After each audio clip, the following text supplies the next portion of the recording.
First contact gone wrong. Grand Admiral Zextal of the Krelix Empire stood aboard the bridge of the Eternal Dawn, his crystalline exoskeleton catching the light of distant stars as he studied the holographic display before him. The unknown vessel had appeared at the edge of their territory, moving with a peculiar deliberation that suggested either great confidence or profound ignorance. Its design was unlike anything in their extensive database of known species vessels. Blocky, utilitarian, with none of the crystalline grace that marked advanced civilizations. Preliminary analysis. First observer. Zextal's secondary appendages twitched with mild interest as he addressed his science officer. First observer Kara's sensor stalk swayed as she processed the data streams. The vessel appears to be using primitive fusion drives, Admiral. Their shield harmonics are basic, and I detect no quantum entanglement signatures. They cannot be more than a Class 3 civilization. The Admiral's mandibles clicked in what passed for amusement among his kind. The Krelix Empire had ruled this sector for 10,000 years, their crystalline technology the envy of 100 species. They had long since passed the age of fusion drives and conventional shields, having mastered quantum propulsion and phase-shifted barrier fields centuries ago. Open communications, he ordered. Let us educate these primitives on the proper protocol for entering Krelix space. The response came not in the expected form of submissive acknowledgement, but as a clear, measured voice speaking perfect Krelix. This is Captain Sarah Chen of the Earth exploration vessel Horizon. We come in peace and seek diplomatic contact. Zextal's crystalline fragments vibrated in surprise. Their language was notoriously difficult for organic beings to master, yet this alien spoke it with unnerving precision. You have entered sovereign Krelix space, primitive vessel. Your technology marks you as inferior. You will submit to inspection and classification. There was a pause, and when the human captain spoke again, her tone carried something the Admiral's translator had difficulty processing. Was it pity? Admiral, I respectfully suggest you check your historical archives regarding first contact protocols. The Krelix Empire has survived this long by being wise in its judgments. The Admiral's crystalline structure flashed with indignation. You dare lecture us on protocol? We who have guided the evolution of 1,000 worlds. He turned to his tactical officer. Target their propulsion systems. A brief demonstration of our superiority should. Sir, Kara's sensor stalks went rigid. The human vessel, it's changing. The blocky, utilitarian craft before them began to shift. Panels that had appeared to be simple hull plating separated and reformed. What they had dismissed as structural supports revealed themselves as dormant weapon systems of bewildering complexity.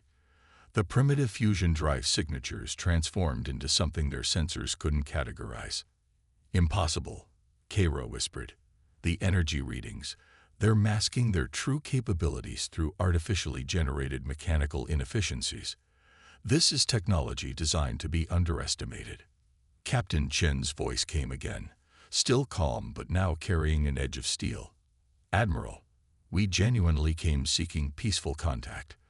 But our historical records suggest that some species need to learn respect before they can engage in meaningful dialogue.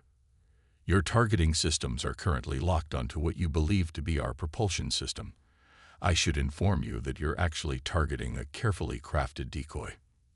Zextal's tactical officer suddenly screamed in alarm. Sir, secondary scans detecting quantum-locked torpedo systems, phase-shifted plasma cannons, and, by the first crystal, they have a functional snap drive. The Admiral's crystalline structure paled. Snap drive technology, space-normal anomaly propulsion, was theoretical even to the Krelix.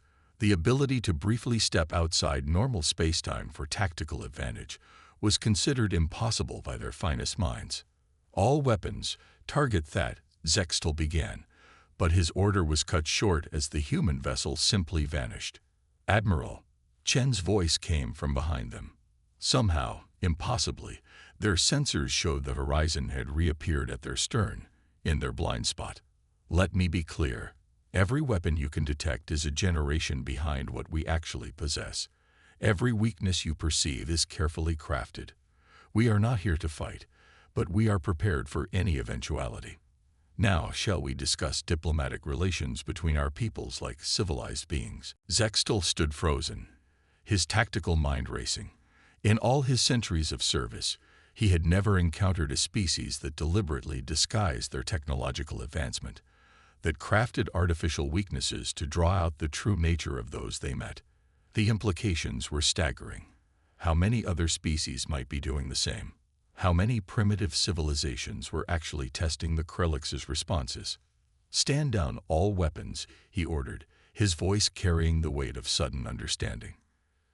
"Captain Chen, it seems we have much to learn from each other, beginning with why your people choose to hide their true nature." "A wise decision, Admiral," Chen replied, warmth returning to her voice. "We find it prudent to understand how advanced species treat those they perceive as weaker before revealing our true capabilities.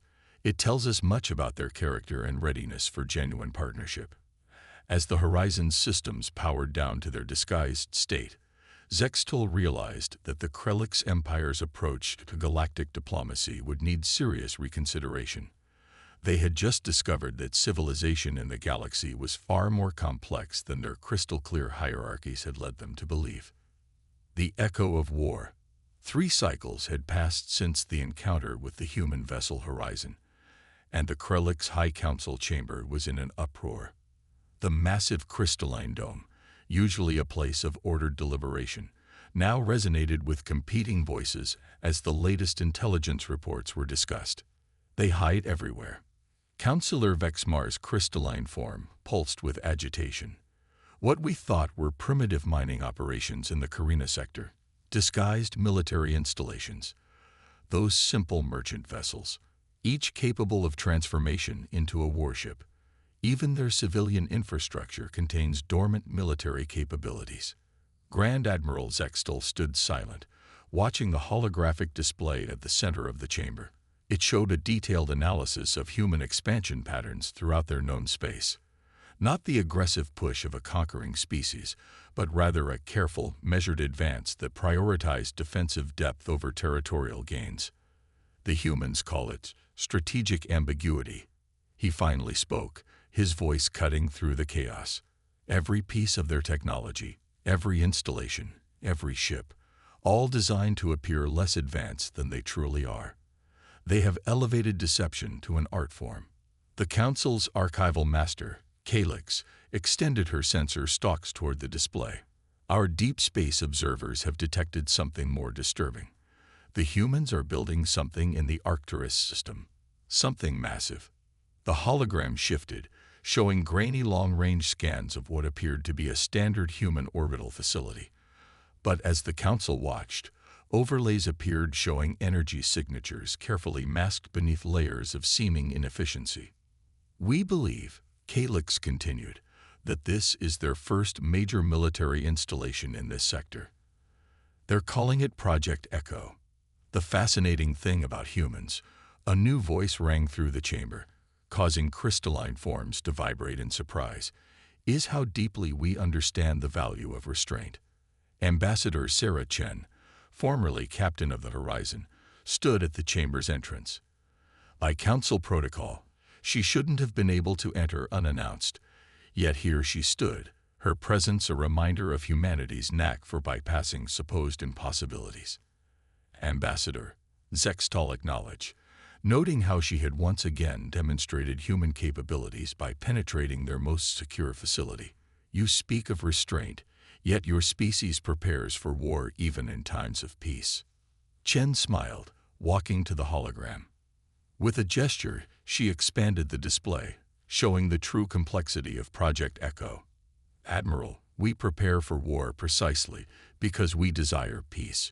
Your empire judges civilization by technological advancement. We judge it by how that technology is used."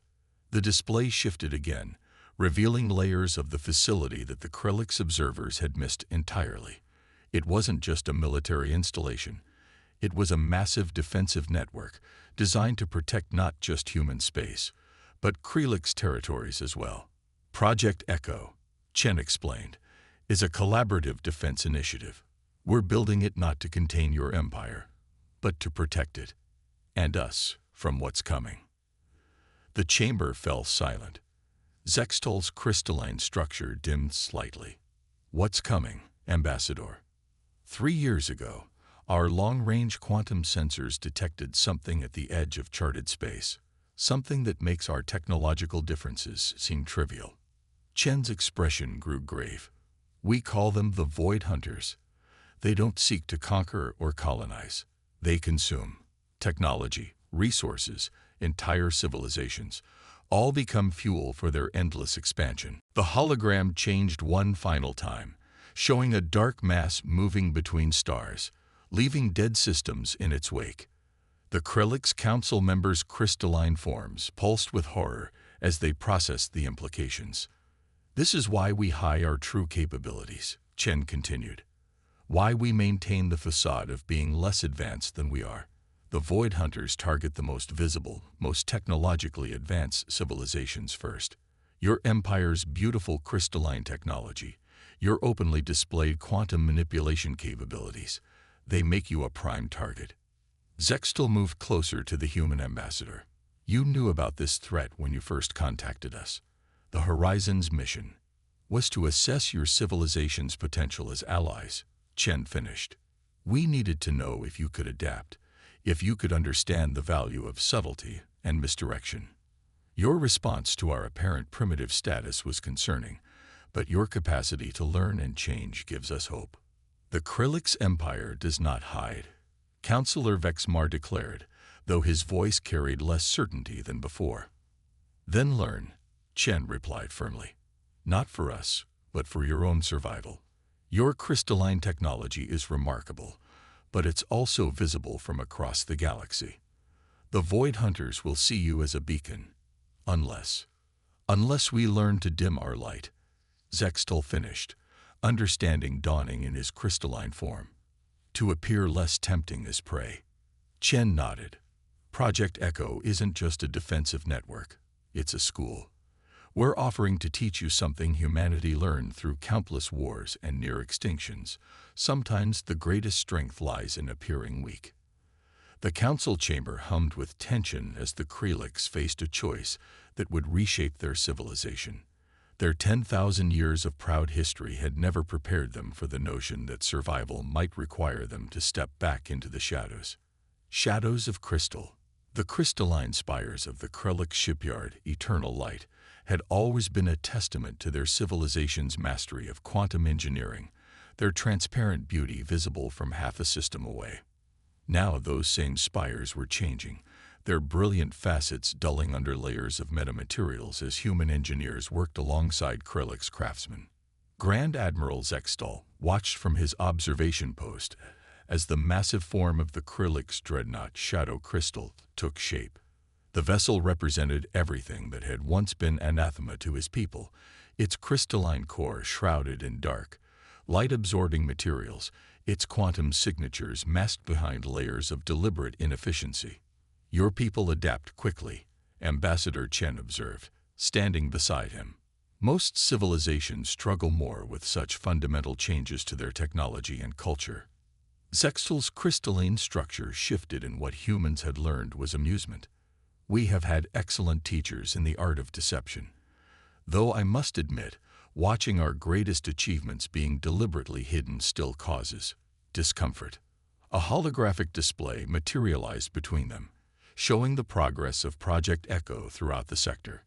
What had begun as a single installation had grown into a vast network of seemingly innocent structures, automated mining outposts, commercial trading stations, and unremarkable relay beacons, each concealed layers of defensive capabilities that could be activated at a moment's notice.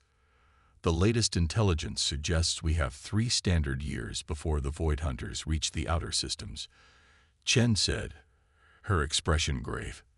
The question is, will it be enough time? Before Zextol could respond, alarms blared throughout the shipyard.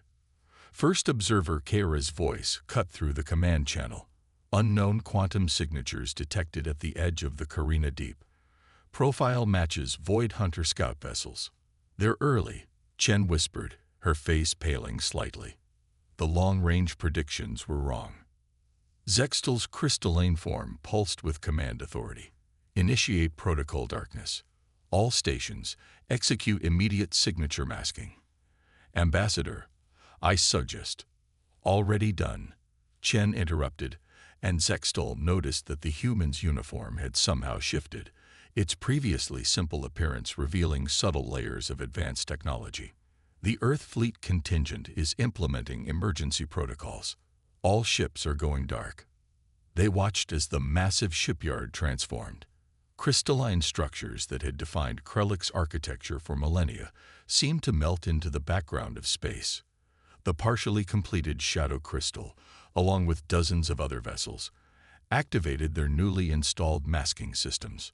Within minutes, the once brilliant installation had become nearly invisible to both conventional and quantum sensors. The holographic display showed 3 Void Hunter vessels entering the system. Their design defied conventional geometry, their hulls seeming to bend reality around them as they moved. They were smaller than expected, each roughly the size of a light cruiser, but their sensor profiles suggested power readings that dwarfed anything in the known galaxy. Fascinating. Kara's voice came through again, her scientific curiosity evident even in crisis. Their quantum scanning technology. It's like nothing we've ever encountered. They're not just looking for energy signatures. They're scanning for patterns of technological evolution itself. Chen nodded grimly. That's how they hunt. They seek out civilizations that follow predictable paths of technological development. The Krellick's crystalline technology, with its elegant and logical progression, would have been like a beacon to them. But now, Zextal asked, watching the scout vessels move through the system. Now you appear to be a much younger, less advanced civilization, Chen explained. Your technology seems to follow a more chaotic, less efficient path. To their sensors, you look like a species barely worth noting.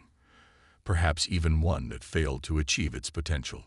They observed intense silence as the Void Hunters conducted their survey. Minutes stretched into hours as the alien vessels methodically scanned the system. Finally, after what seemed like an eternity, the scouts changed course and began moving toward the system's edge. They're leaving, Kara reported, her sensor stalks trembling with relief. Their scan logs indicate they've classified this as a low-priority system. Primitive industrial development, minimal technological advancement, no significant resource concentrations worth harvesting. The tension in the command center broke, crystalline forms flickering with relieved light patterns. But Chen's expression remained serious. This was just a test run, and barely at that. Their main fleet will be more thorough. Zextal turned to her, his crystalline structure pulsing with determination. Then we must be more thorough in our preparations as well. The success of this deception proves the wisdom of your approach, but we've only just begun to understand the true art of hiding in plain sight. Yes, Chen agreed, studying the retreating forms of the Void Hunter vessels. And we need to accelerate our plans. Project Echo needs to be more than just a defensive network now. It needs to become the greatest deception ever attempted in the galaxy's history. As the command center returned to its work, now with renewed urgency, Zextal reflected on how far his people had come. The Krellicks had spent millennia proudly displaying their achievements to the galaxy. Now they were learning that true mastery sometimes meant knowing when to hide those achievements behind carefully crafted masks of mediocrity. It was a painful lesson, but one that might just ensure their survival in a universe more dangerous than they had ever imagined. The art of invisibility.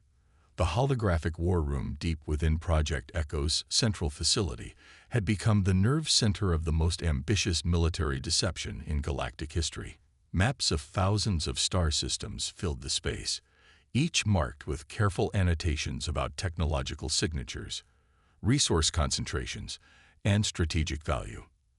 Ambassador Chen stood before the assembled human Krellick's Joint Command, her expression focused as she manipulated the galactic display.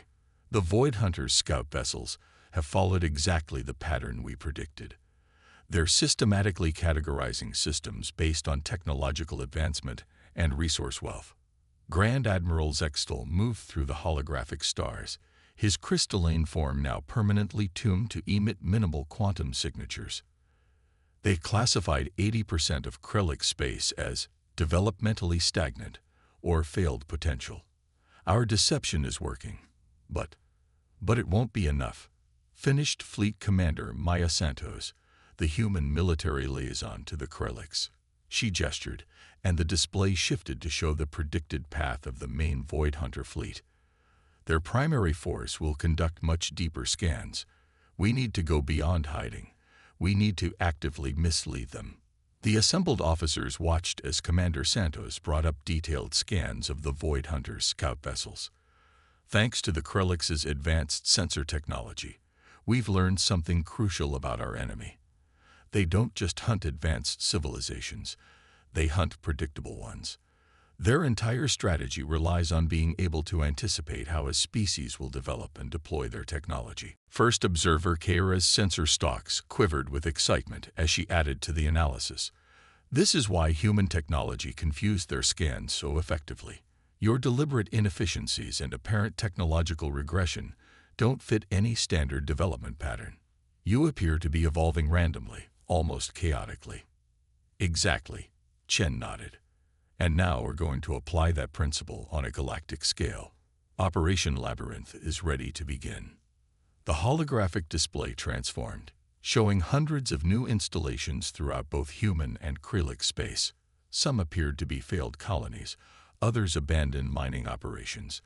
Many seemed to be civilizations developing along completely different technological paths than either humanity or the Krellicks had actually taken. We're not just hiding anymore, Chen explained.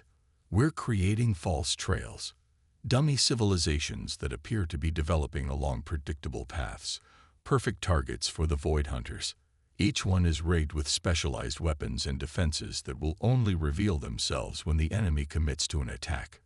Zextal studied the elaborate deception with growing appreciation. You're not just making us invisible. You're making us incomprehensible to them. The Void Hunters rely on prediction. Commander Santos continued. They assess, categorize, and prioritize their targets based on clear technological progression. What happens to a predator that can no longer trust its ability to identify prey? The implications rippled through the assembled officers. The Krellicks had initially struggled with the concept of strategic deception, but now they were witnessing its evolution into an art form. Every false trail, every apparent weakness, every seemingly abandoned project was part of an elaborate trap. There's more, Chen added, zooming in on specific systems. We're not just creating false targets. We're implementing what we call technological confusion protocols. Some systems will appear to be regressing technologically. Others will show signs of quantum advancement, but no basic industrial capability. We'll have antimatter reactors powered by steam engines, faster than light drives coupled with primitive chemical rockets. Keira's crystalline form pulsed with sudden understanding. You're not trying to hide all advanced technology. You're making it seem random, scattered, and illogical. The Void Hunters won't be able to determine which developments are genuine threats and which are deliberate misdirections. And while they're trying to make sense of our apparent technological chaos, Commander Santos smiled grimly.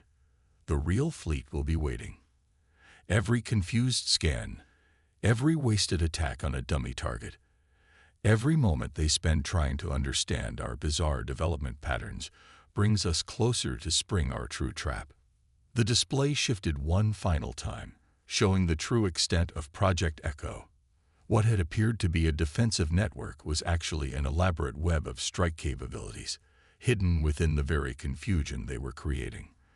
The apparent randomness of human and Krellick's technology deployments masked a carefully orchestrated battle plan. Your civilization survived by embracing chaos, Zextal observed, looking at Chen. Now you're teaching us to weaponize it. Chen's expression was solemn. The Void Hunters aren't just a military threat. They're the ultimate example of technological arrogance. They believe they can predict and categorize all civilized development. We're going to show them just how wrong they are. As the briefing continued, the combined human Krillix command began to appreciate the true genius of their strategy. They weren't just preparing for a conventional war. They were rewriting the rules of technological advancement itself. In their effort to survive the Void Hunters, they were becoming something entirely new. A civilization that thrived on unpredictability, that made an art form out of confusion, and that turned their enemy's greatest strength into their ultimate weakness. Dance of Deception. The Void Hunter main fleet arrived exactly where Operation Labyrinth predicted, in the heart of what appeared to be a promising cluster of developing civilizations. Their massive ships, each larger than a small moon, rippled through space-time like dark leviathans, distorting reality around them as they moved. They had come expecting to find easy prey. Instead, they found chaos incarnate. First Wave has taken the bait. Commander Santos reported from the Project Echo Command Center, now hidden within what appeared to be a primitive mining facility. They're deploying harvester units to the Sigma Cluster's false colonies. Ambassador Chen and Grand Admiral Zextal watched as the massive Void Hunter vessels spread out across the sector, their sensors probing what seemed to be a scattered collection of failed and developing civilizations.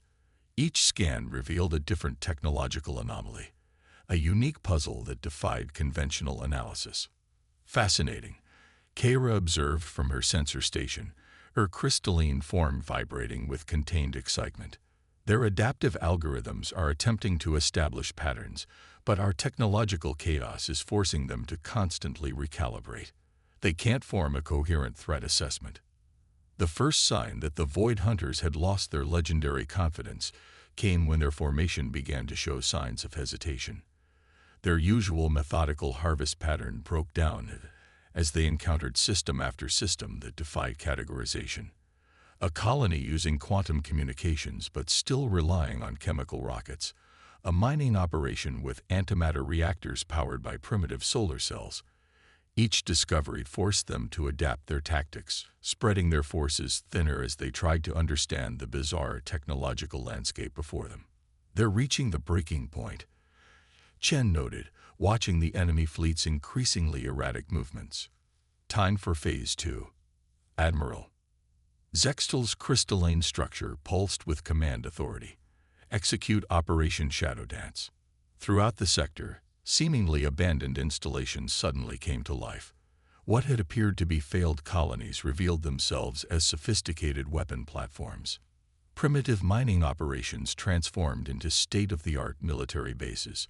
The very space around the Void Hunters began to shift as hidden quantum manipulators activated. The enemy's response was immediate but confused. Their weapons, designed to counter predictable technological progression, found themselves targeting installations that seemed to shift between advancement levels at random. Advanced shields appeared around seemingly primitive structures. Quantum torpedoes were deflected by what appeared to be simple electromagnetic fields. Their tactical AI is failing, Kara reported with satisfaction. They rely on predicting technological capabilities, but our systems are deliberately contradicting their own signatures. Their target priority algorithms are caught in recursive loops. Commander Santos allowed herself a small smile. Now for the real surprise. Signal the Shadow Crystal.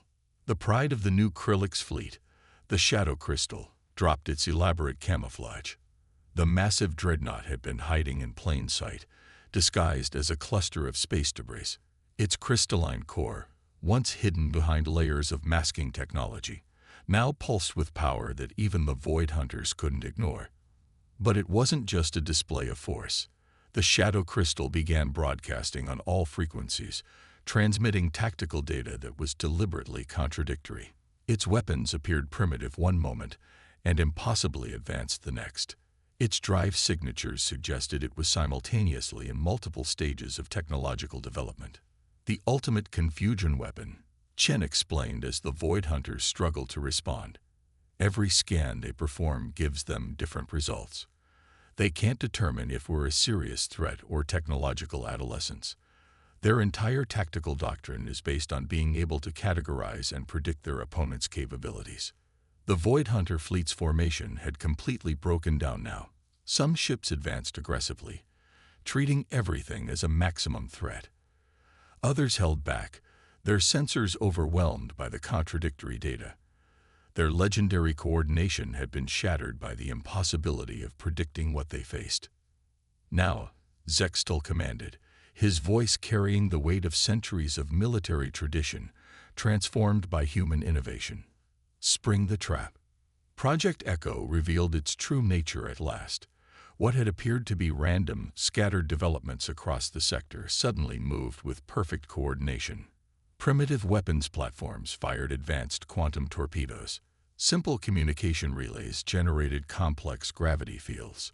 The very fabric of space-time began to dance to a tune of humanity's and the Krillix's combined composition. The Void Hunters found themselves caught in a web of their own assumptions. Every time they adapted to one level of technology, they were confronted by another that shouldn't have been possible. Their attempts to predict and counter their opponent's capabilities became their greatest weakness. "They're retreating," Kara announced, her sensor stalks rigid with disbelief. "The entire fleet. They're actually running away." The command center erupted in celebration, crystalline forms pulsing with light while humans cheered. But Chen's expression remained thoughtful as she watched the mighty Void Hunter fleet flee from what they must have seen as technological chaos incarnate. "They'll be back," she said quietly to Zextal. "But next time they'll face something even more incomprehensible, because we're not going to stop evolving, stop changing, stop defying their expectations." The Admiral's crystalline structure shifted in what had become his version of a smile. "Indeed, my people once thought technological progress meant moving in a straight line toward perfection. You've taught us that true advancement means being able to dance in any direction, even backwards when necessary." "The greatest strength," Chen agreed, watching the last Void Hunter ship disappear into the darkness of space, "isn't in having the most advanced technology. It's in being able to use any technology in ways your enemy can never predict." As the celebration continued around them, human and Krillix officers already began planning the next phase of their defense. They had proven that the most sophisticated predators could be defeated not by superior force, but by making themselves impossible to categorize. In teaching the Krillix the art of tactical deception, humanity had helped forge something entirely new. A civilization that thrived on unpredictability, that turned confusion into an art form, and that had learned to hide its greatest strengths behind an incomprehensible dance of technological chaos.